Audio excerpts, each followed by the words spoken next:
Good morning, everybody. Welcome to this week's live stream of The Closing Bell, our show on Friday, where we want to talk about what was happening on the financial markets this week, where good trades were, where bad trades were, and how to prepare for the next week in trading, where I'm going to point out what pairs, what assets I'm looking currently in terms of trading entry and what to look out for in the next week of trading. So I see we already have some people who joined us here. Great, appreciate it very much. As always, guys, you have the opportunity to ask your questions, your trading related questions here live on YouTube. At the end of the show, if we still have time, I will, of course, answer some of those questions. I already can see some of you are writing something there. Great. And discuss about those questions. Also, make sure you leave us a like and subscribe to the channel. And I always like to use this new feature here, those rolling bands down there. I love them. So leave us a like, subscribe to our channel if you haven't done so already, and make also sure that you join our Academy Telegram channel. So this looks a little bit, let me actually make this window bigger here, looks a little bit like this. 240 people already. We have kind of brand new where I discuss about the markets and kind of share my trades and my strategy almost every day. So you can kind of take the work off your shoulders, you know, that you have to go through everything every day by yourself. All right, let's jump into it. So I think in my personal opinion, this actually was rather a boring week, at least when it came to trading setups. However, there were some things really going on behind the scenes, so to say, in markets that we as so-called retail traders normally do not trade very much. I'm going to get to that later. I can see already a question actually that fits also,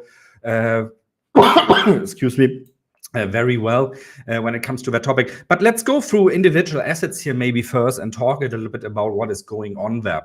And we'll start with cryptocurrencies.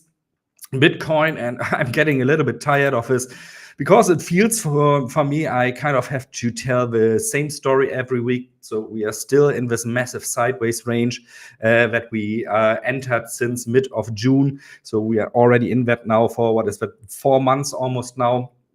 In November will be 5th month, and we can also see here that the volatility of a market, so the intensity of swings to the upside and downsides gets lower and lower.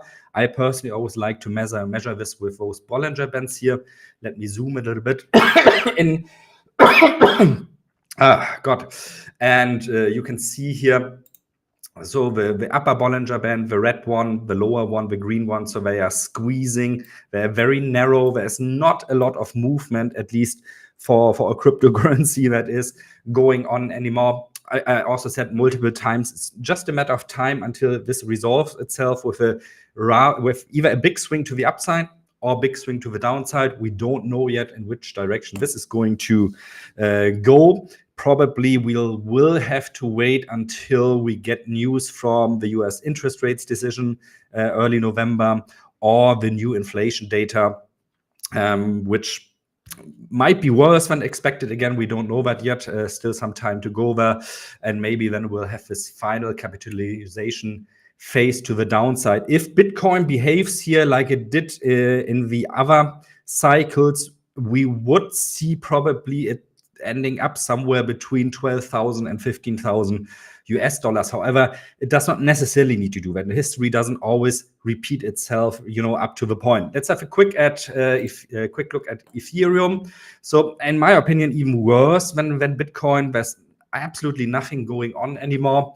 Other than that, it's the same stuff on behind the curtain. The Ethereum, you know, there's this discussion at the moment with that 51 or 52% of all new mined blocks in this new proof of stake system are censored at the moment. So critics saying that at the moment, well, this goes into the direction what maybe central banks or governments want from a so-called central bank cryptocurrency. Let me turn this off again. So, but not so much news. I don't think it's really worth talking so much about that yet, in my opinion.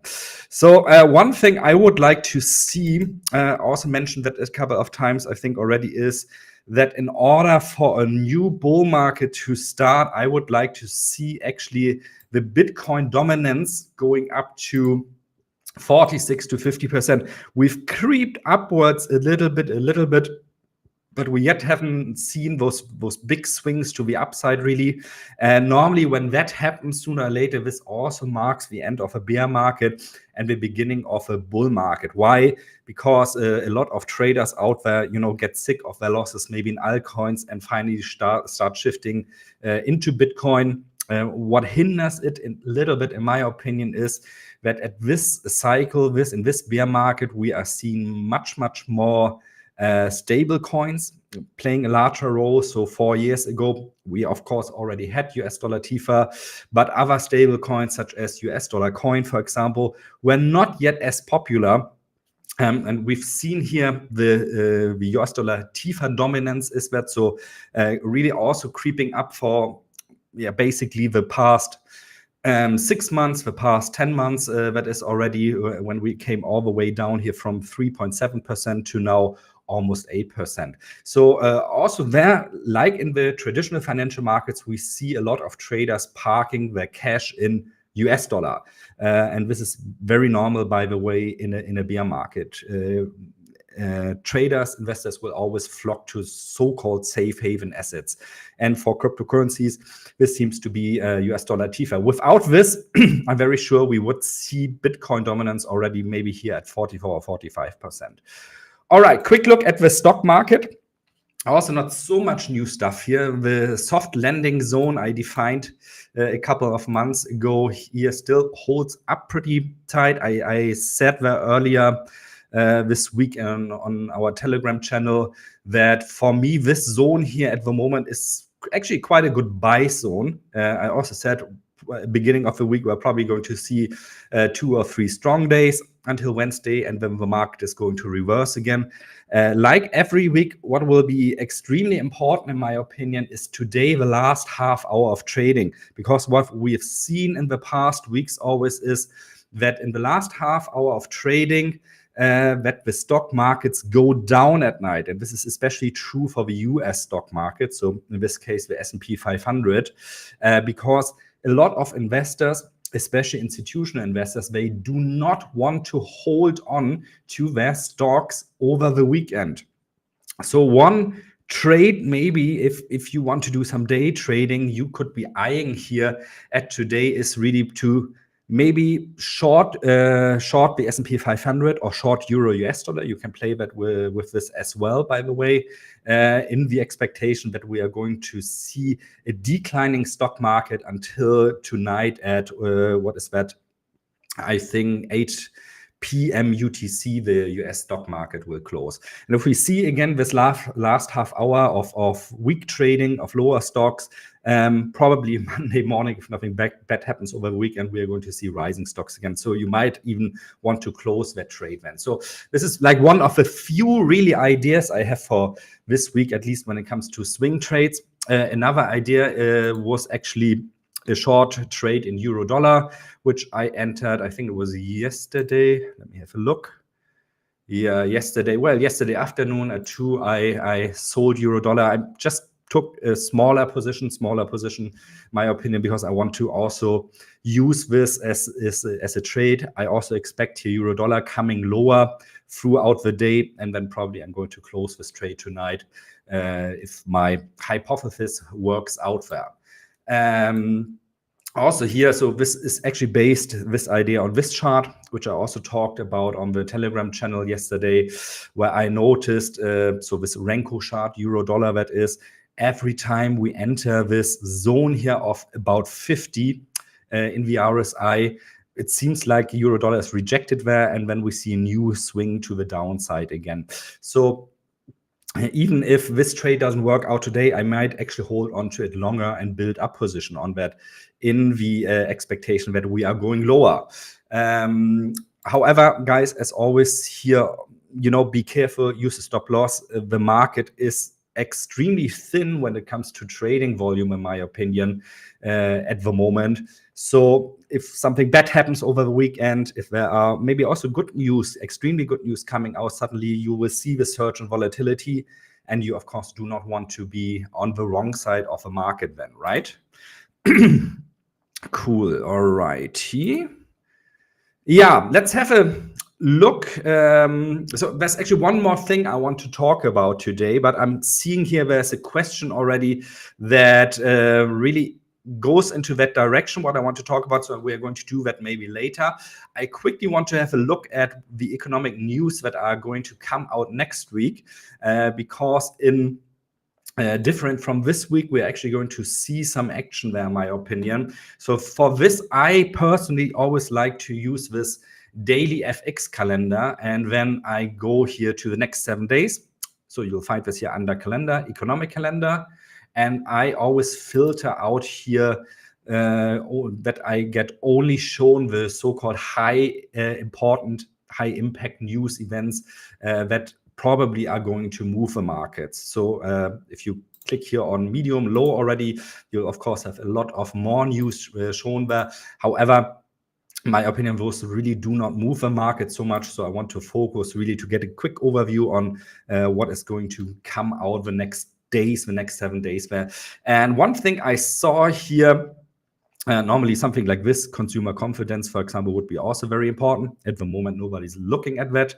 But one thing for sure that is going to be very, very important, that is going to move the market, is the interest rate decision here in the EU by the European Central Bank. So this is going to be on October 27th, which is next week, Thursday. And the market is expecting that the interest rates in the EU are going to be raised by 0.75% from 1.25% to 2%. And this, of course, is going to move the market, especially the stock markets and especially the Forex markets.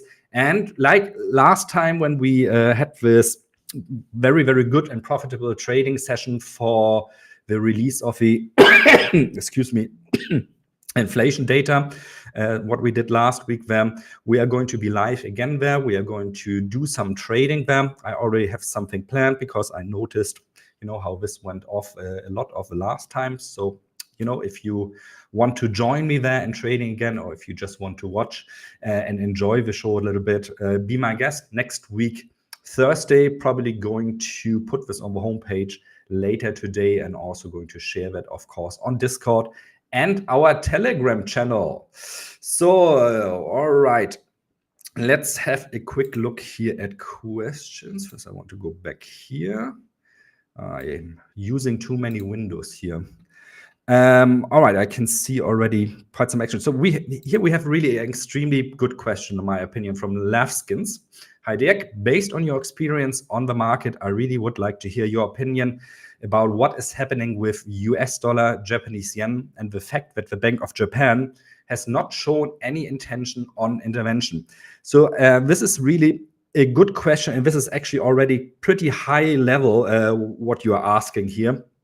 So we really have to do the deep dive, but I want to try to break it down, because this is one of those events actually that is going on, like I mentioned earlier, behind the curtain, so to say, that we retail traders do not really see, but we might see the effects of this later on the market. So what we're talking about here is actually three things. So first of all, we have this chart here, and this chart is the Forex per US dollar against Japanese yen. And as you can see here, for the past 6 months, it has been sharply rising. So the Japanese yen has extremely devalued versus the US dollar. So now you have to pay almost 151 yens in order to purchase $1 US.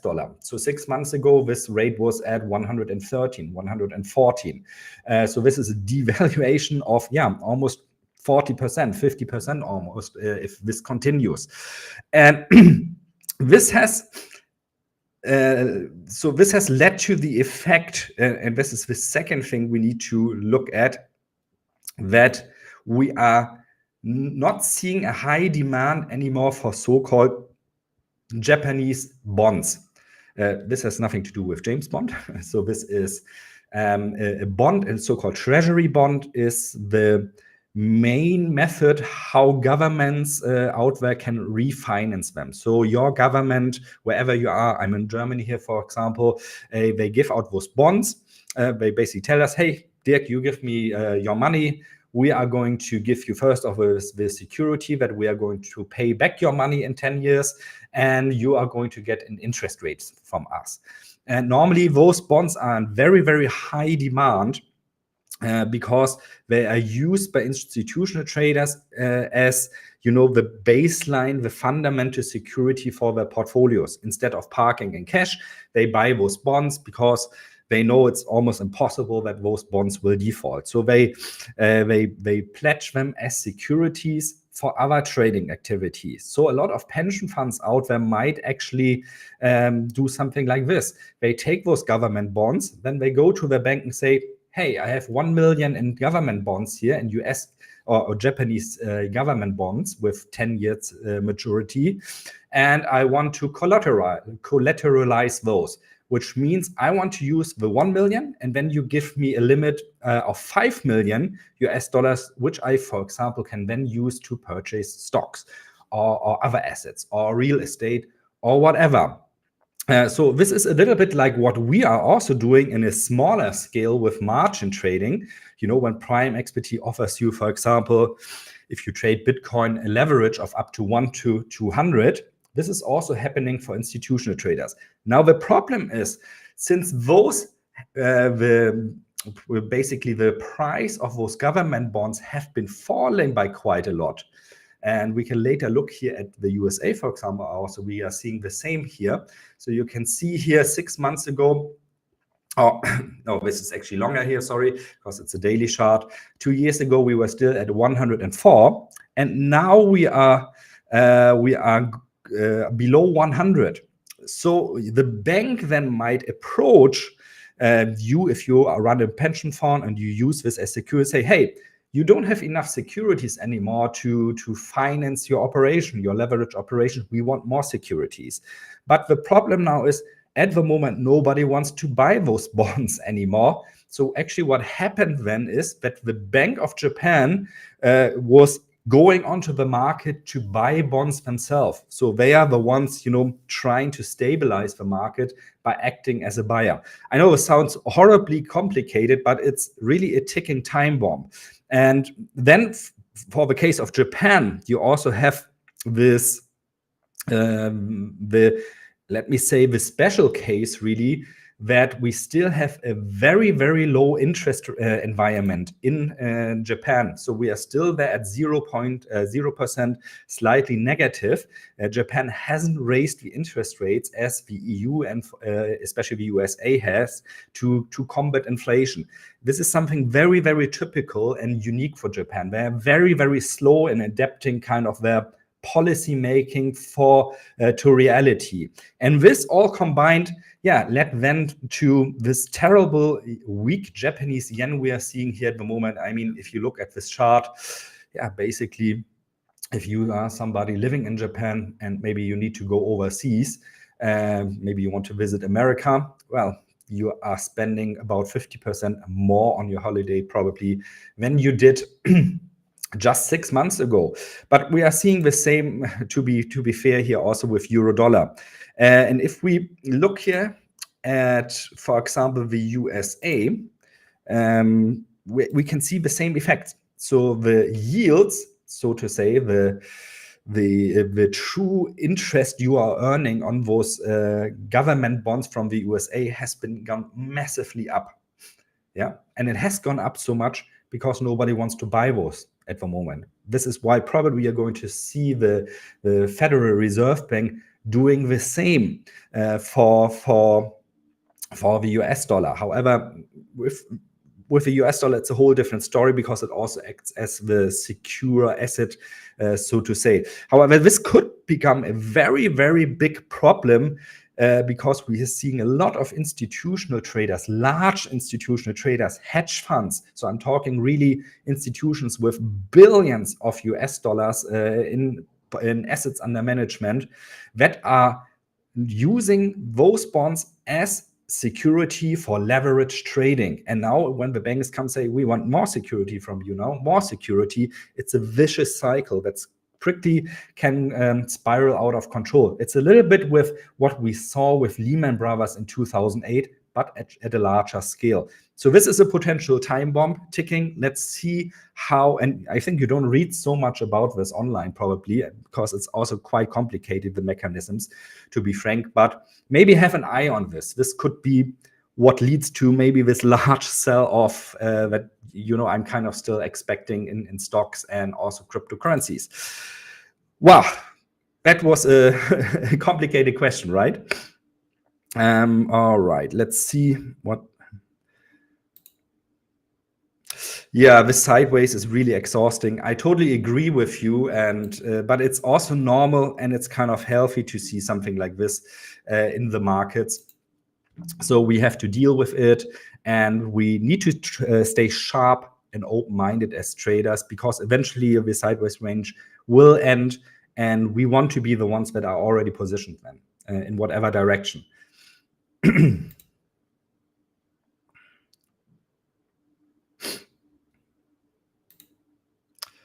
Let's see, Aslan, how do you think this month's closing will be? Do you expect a rise in November?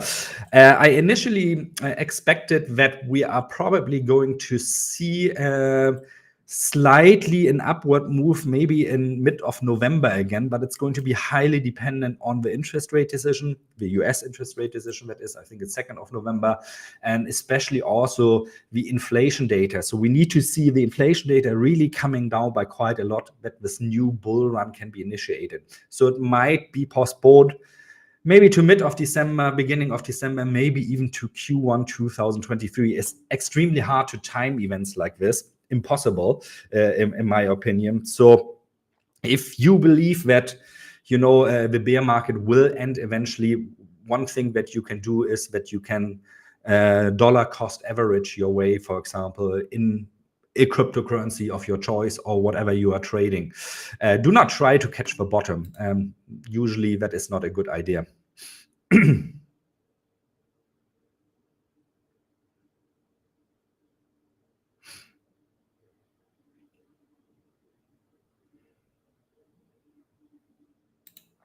Another question here. Hi Dirk, will the appreciation of the dollar affect the crypto market, which is in a bear market in the coming week? Yeah, as long as we see a strong dollar, we are probably not going to see higher stock prices. And because we have such a close correlation between cryptocurrency prices, especially Bitcoin and Ethereum, and the US stock markets, and the US stock markets will probably not rise by a large margin with a very, very strong dollar. So we have to see until that unravels itself. And I think the cause that will lead to the unraveling is that we see inflation coming down, because then we'll have all those fantasies again in the market that, hey, maybe in 2023, the central banks can lower the interest rates again, which then is going to put oil into a new bull market. It's really something we have to be patient about at the moment.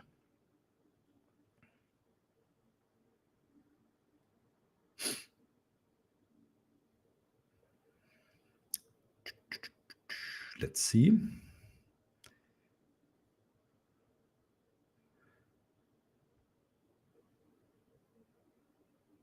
I'm just looking here, of course, to see questions that we not read yet have covered. Yeah, here again, I just want to address this again. The downward trends continue. How far do you think this will go? Can you tell me where your bottom level is? If you've been watching my content a little bit and have been following me, for example, on Telegram, link below here for the Telegram channel, by the way, you might have noticed that I always say at the moment, yeah, there might be another swing down, maybe even to 12,000. but in the long run, it really doesn't matter for me. So I've been buying since 40,000 actually, all the way down. I flipped my position when we fell under 30,000 for a while, but then at 25,000, I started buying again. This is for my long-term portfolio because you never really know where the bottom is. And I know already once we've reached the bottom and maybe gone up 100% again, there will be all those people on Twitter and social media in general that will tell you, see, I knew where the bottom is. It's not a good strategy to try to time a bottom. If you believe in something, if you believe in the long-term effects, start buying. It won't matter probably in a couple of years if you bought at 30, 25, 20 or 15,000 because I expect we are going to be much, much higher than. Oh, we have somebody from Indonesia. Selamat pagi. Good to see you. By the way, I'm going to be, in 2 weeks, I'm going to be in Indonesia. Let me see. Yeah, I can see a lot of questions here regarding are we going to fall below the support. One thing, in my opinion, that's very nice at the moment about Bitcoin is that despite, all those bad things coming out, lower than expected economic data, it seems like this whole level here between, let's say, 18,000 and 19,000 seems to be a pretty good support. Right, and even with the worse inflation data we saw last week than expected, Bitcoin did not fall below this level. I mean, should it fall below that, it's probably very quickly going to 15,000 then or 16,000. But at the moment, it seems good supported. So I think it would need like a big impulse from the stock markets. Let's say if the S&P 500 really suddenly goes all the way through here to 3,400, maybe even 3,300, for sure Bitcoin would have a hard time defending this. But at the moment, it looks pretty good. And I mean, I've said this also numerous times. I think like between 18,500 and 19,000 for swing trades is a pretty good buying zone at the moment. I wouldn't do this necessarily now on a Friday because, like I said earlier, I'm expecting that probably the stock markets will trend a little bit lower the closer we get to today's close at 8 p.m. UTC. But if we were on a Monday or something, I might even consider this as, as something where it makes sense to have a swing trade now this level. So I'm not as pessimistic as probably a lot of other content creators and traders out there are at the moment. Sorry, trying to read at the same time and talk. That's never a good idea, right? Yeah, are we going to see a bullish market in 2023? Probably. The bear market has been going on for a year now. In November, I think it's going to be a year now. And usually Bitcoin bear markets tend to be around 1 year. So, if history repeats itself, maybe we're going to see the end of a bear market. It doesn't mean that we are going to rise to 100,000 immediately, but at least maybe we're going to have more volatility again, which is good for us traders. Good, you guys, amazing. So many questions today. So here's one about currencies. What about inflation? Why did the euro fall so low? Well, it's basically because everybody out there wants to buy the US dollar at the moment and park their money in so-called US dollar bonds. That's why there's such a high demand for the US dollar. Very typical in a worldwide bear market over all financial assets that something like this happens. And this is why we've seen everything versus US dollar falling to such low levels. I also do not see this ending until economic data becomes better. Good. A lot of more questions. However, we already have 11:30 now here. So we are going to end today's session. Thanks a lot for participating, guys.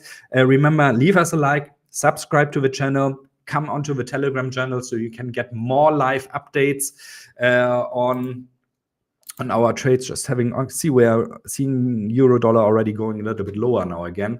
And yeah, if you liked this and you want to participate next week in our live trading event for the EU interest rate decision. Watch out. We're going to put the date and link for this online onto the homepage tonight and onto Telegram.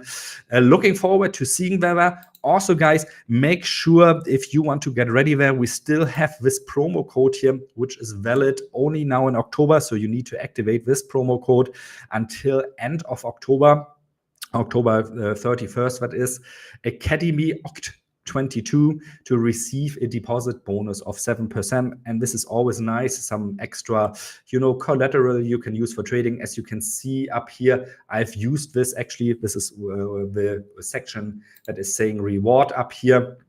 The last time, so I activated this before we started trading the inflation data. Got my bonus here, in my case, $1,750. So this is actually pretty nice and gives you, some more options if you like to leverage trade. So make sure to activate this. This will come handy also. This will come in handy next week also. That's it for today. See you guys. Thanks a lot for participating and take care, everybody. Have a good